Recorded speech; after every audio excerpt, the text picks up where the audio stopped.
So we're going to go ahead and get started on our lunchtime presenters and presentations.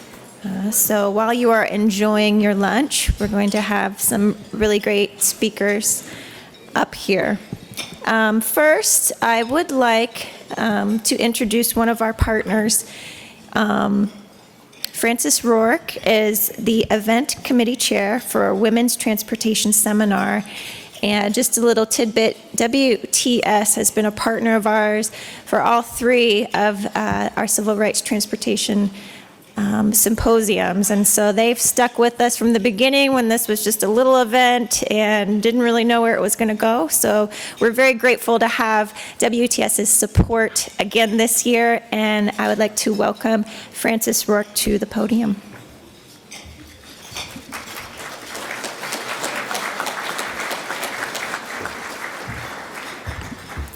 Thank you. I'm here on behalf of WTS. I'm also known as Frances Rubio Rourke. I've been with WTS for many years, and it's our pleasure to team up with ODOT and be part of this event. So for those of you that do not know much or anything about WTS, our mission is to advance women in the field of transportation. So what that means, if you want to advance women, you can be a member. So that means you don't have to be a woman. We love our men, so you can join. And actually, we love to have men in our meetings. And at least at Columbus chapter, we're very lucky. On our events, it's pretty much 50-50 men and women. The thing I think we struggle a little bit is maybe having those men be more involved with the organization. If you were here yesterday in the panel, you heard like Megan talking about mentors, and I'm pretty sure, if I remember well, every mentor she mentioned was a man. Let's face it, it's a male-dominated industry, so we need men to be involved in our organization so we can advance. So I encourage you to join and participate in our program. We have the chapter in Columbus, which is the oldest one in Ohio. We're celebrating 35 years this year. But we have newer chapters, Northeast Ohio and Southwest Ohio. You can go online to WTSinternational.org and find out about all the chapters in Ohio and how to get involved. Again, we're very thankful that ODOT asked for our help, and hopefully we'll keep doing this for the next few years. Thank you.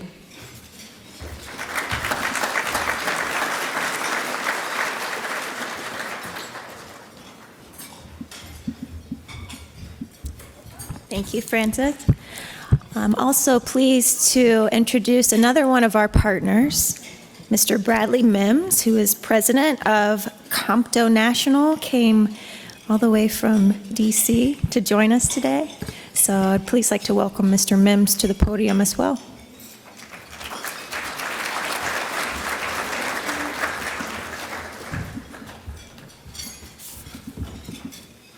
Good afternoon. Well, I was getting ready to say Compto, wasn't I? But good afternoon, Columbus. And it's certainly a pleasure to be here, and again, I feel like this is kind of part of my home, and Sharman Elliott will fuss at me because when I give speeches in Michigan, I say that's part of my home too, but I spend a lot of time traveling the country representing Compto National, and everywhere I go feels like home to me. I will take this opportunity to talk about Compto, but before I talk about Compto, I'd like to recognize many persons here in Columbus and nationally who are a very significant part of our organization. You've heard me mention Mr. Sharman Elliott, and he's our second vice chair of the board, and he's with he's with SOMAT Engineering of Ohio. He's the president of SOMAT Engineering of Ohio. Also, I'd like to point out Mr. Richard Crockett. He's the president of Compto Columbus. Mr. Quincy Howard. Quincy is the chair of our membership committee. And if any of you, I know Quincy's been trying to gather folks to join Compto, listen to that man. Listen to that man as you go forward, okay? And then Mr. Emil Williams. Is Emil here today? He's not? Okay, I'm sorry. So on behalf of Compto National, we appreciate ODOT and the awesome efforts that they put forward to, again, level the playing fields for minorities and women in the transportation industry. So Dr. Marchbank is not here as of yet, but Pam, if you can extend our appreciation to the entire family, I would certainly appreciate it from Compto National. So thank you there. I have a few companies that are very much part of this Compto team in Columbus. And again, forgive me if I don't name all of you, but I just wanted to mention CT Engineering, Dynamics Engineering. Again, I mentioned SOMAT of Ohio. And again, Richard has Capital Transportation, the Capital Transportation Company. And last but not least on my docket here is the Smoot Company, the Smoot Corporation. And again, Smoot has really gotten its tentacles out into the national community and has done a great job in moving its efforts forward and doing engineering and construction throughout the country. If you go to Washington, D.C., many of the major projects have had a significant contribution from the Smoot Company. Talk about Compto a little bit and want to let you guys know that as I was thinking about my remarks today, I was thinking about the contributions, the national contributions of Ohio to the civil rights movement and to diversity and inclusion. And as we go forward, I'd like to recognize, and many of you don't know this, but the founder, one of the co-founders of Compto is a gentleman named Harold Williams from Cleveland, Ohio. And he worked for Carl Stokes when Carl Stokes was mayor. And from there, he went on to run the Civil Rights Office at what used to be the Urban Mass Transit Administration. It's now the FTA. And out of that, Compto was born with his partner, Mr. Dr. Williams from Washington, D.C. So as we go forward, I just want to make sure that it is clear, that it is known that Ohio has made a very significant contribution to this organization. And again, Compto is a leading national advocate for employment, diversity, and inclusion, and contracting opportunities in the multimodal, multi-billion-dollar transportation industry. Our mission is to eliminate barriers to participation in for minority individuals, veterans, people with disabilities, and certified MWDBE businesses throughout the country. Again, Compto, founded in 1971 at Howard University, it's our vision to build upon the 48 years of ensuring full access while keeping pace with the rapidly evolving industry and anticipating future goals and accomplishments. We represent more than 3 million minorities in the United States who work for all modes of the transportation industry. Again, the organization has grown to more than 3,000 members in nearly 30 chapters throughout the country. Our membership includes individuals, students, nonprofit organizations, academic institutions, transit authorities, government officials, corporations, and entrepreneurs who all share Compto's vision and mission. To tell you about a few of our activities, and it's very apropos that we're here at this particular program, but Compto gives away roughly between $600,000 and $700,000 in scholarships each year. So I just want to applaud that what we do. Much of that money comes from our local chapters, our 30 local chapters, and approximately 100,000 of that comes from Comto National. We have what's called the City Intern Program, the Careers in Transportation for Youth. And it's an intern program that we instituted 15 years ago, and those students who matriculate in this program go to work for, again, transit agencies, public institutions, all kinds of transportation-related entities. If I can, and I get kicked by my staff for this, but if you know any student who may be deserving, we have a few more slots open throughout the country. Go onto our website and look up the City Intern Program, and I'd like to just make sure that we do what we need to do to create opportunities for young people going forward. We also do what's called Celebrating Women Who Move the Nation. And if I can, we get Richard to stick his chest out a little bit about this. We had 2 recipients. We do an extensive program that features the accomplishments of women who have made significant contributions to the industry, and 2 of those women came from the Columbus area. So that is,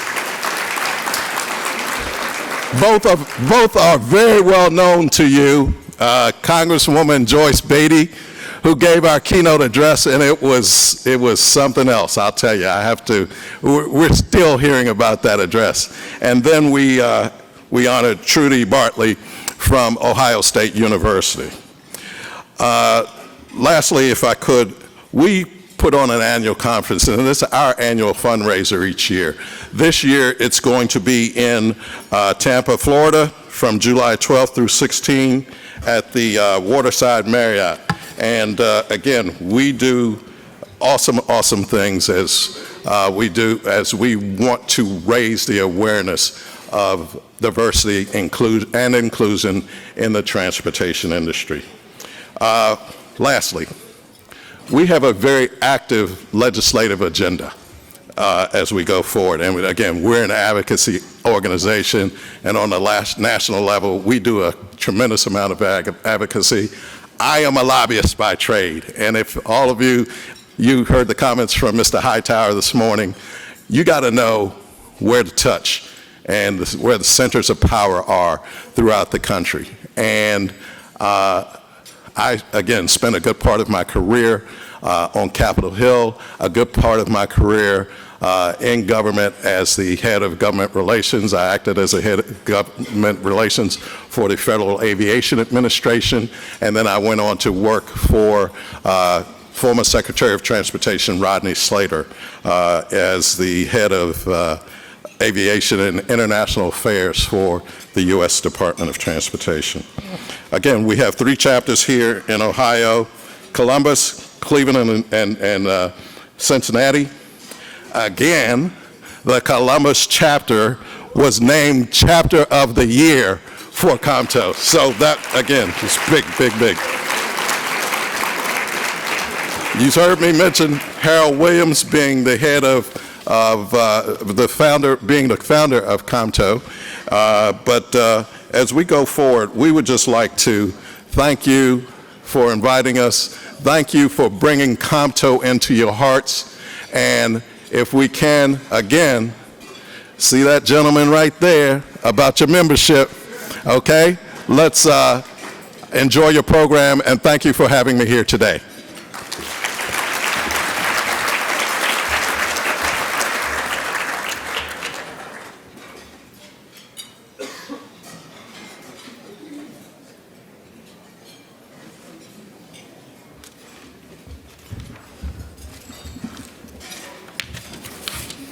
Good afternoon. My name is Maria Davila. I'm the Northeast Ohio Regional Outreach Manager, and I was the 2019 Civil Rights Transportation Symposium Scholarship Committee Chair. With me are also my other committee members, so Matt Perlick, Robin Fote, And so I'm going to talk to you about our scholarship, the process, and then announce our winners. So this year, we received a total of 8 applications. It was a lot of reading. But it was actually a really tough competition. The essays were phenomenal. The students really put a lot into it.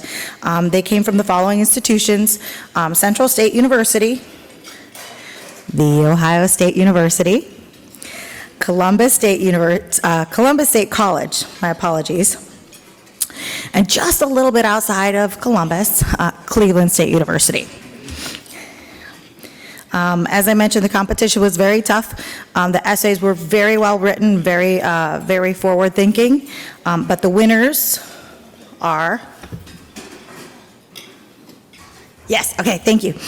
Trevor Might, who is currently studying electrical engineering at The Ohio State University. And the students are right over there, so if we give Trevor a round of applause.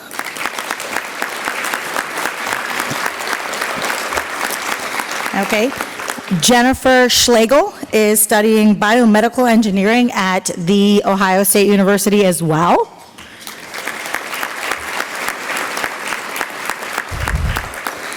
And the third winner of a $1,000 scholarship is not from The Ohio State University, but it is Miss Chaya Wilkes, who's studying environmental science at Cleveland State University.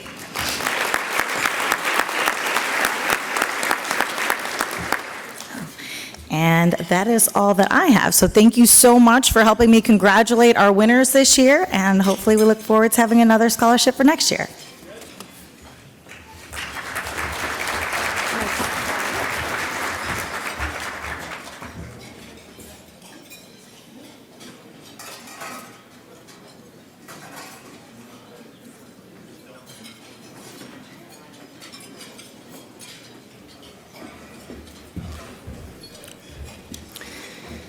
In any conference of this size and the diversity that we have for the last 2 days, there are many thank yous that we must give because of the planning, the executing, and the workshops. I mean, I would say overall, I've been getting a lot of compliments on how well the workshops have gone.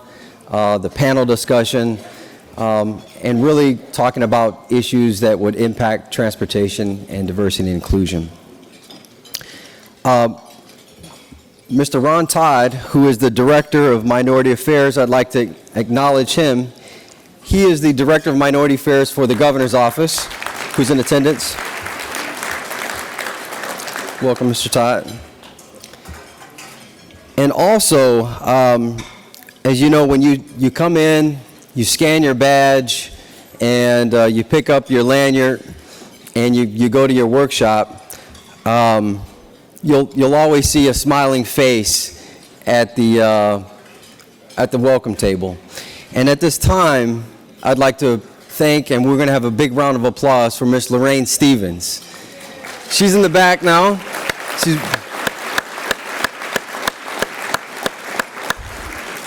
And I only say this, everyone knows that I travel around the state and meet with businesses, and oftentimes we call Lorraine to pick up the phone or schedule an appointment or do something that, we're pulled in so many different directions. And Lorraine kind of keeps our division in place. She's been the backbone and definitely has given us a lot of support. And again, we thank you so much, Lorraine, for supporting us and definitely keeping us afloat as a team. I'd also like to thank all the regional outreach managers from Miss Maria Davila, Lisa Washington, Jalita Stoltz, and Lynn Stevens, who is the Central Ohio Regional Outreach Officer or Manager. Also, the entire ODI team, Opportunity, Diversity, Inclusion. We do so many things from certification to compliance to EEO, Title VI, and we often times get so caught up in our day-to-day that we don't thank each other for the hard work that we put in from day to day. At this time, all the way from Texas, Mr. Albert Sheen, who is no stranger to transportation and business development, comes with a vast amount of experience, knowledge, and education around how to make smart cities make sense for businesses and opportunity. I will say I've met Mr. Sheen, who was the former deputy director for the Minority Business Development Agency, in which I worked several years ago, and I was just so impressed with his business acumen and understanding how to translate opportunities for companies across the state. A former President Obama appointee back in 2014, and also currently the senior advisor for the Toyota Foundation Mobility Center in Texas. Without further ado, I'd like to welcome Mr. Albert Sheen.